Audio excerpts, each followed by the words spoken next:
আসসালামু আলাইকুম গাইস, আশা করি সকলেই ভালো আছেন আর ভালো থাকেন এই শুভকামনায়। আজকে আমি একটা ভিডিও শেয়ার করব। এটা হচ্ছে, আপনারা অবশ্যই সবাই জানেন যে 3টা খেজুর খাওয়া একটা সুন্নত পালন করা কত সহজ। একটা সুন্নত পালন করলে আল্লাহ রাসূল সাল্লাল্লাহু আলাইহি সাল্লাম আমাদের পরে খুশি হয়ে যান।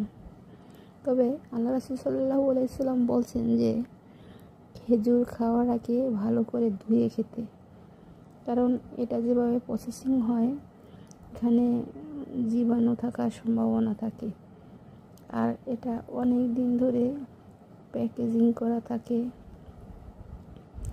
সেজন্য এটার মধ্যে যে কোনো পয়জন থাকার সম্ভাবনা থাকে। সেজন্য খেজুর ভালো করে ধুয়ে এভাবে দেখে নেবেন এর মধ্যে পোকা আছে কিনা। ইনশাল্লাহ নাই দেখা যাচ্ছে। তবে 3টা খেজুর খাওয়া সুন্নত।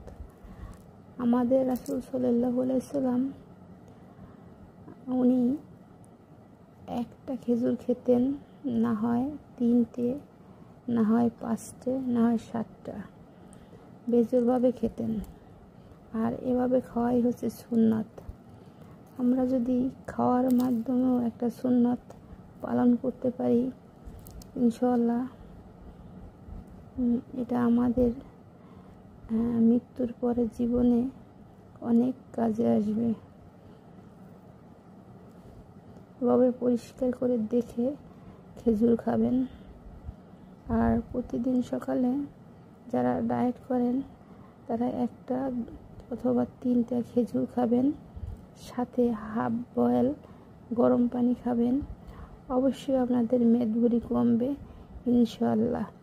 আমার এই ভিডিওটি যদি ভালো লেগে থাকে লাইক, কমেন্ট, শেয়ার করবেন আর সাবস্ক্রাইব করে পাশে থাকবেন। সবাই ভালো থাকেন। আল্লাহ হাফিজ।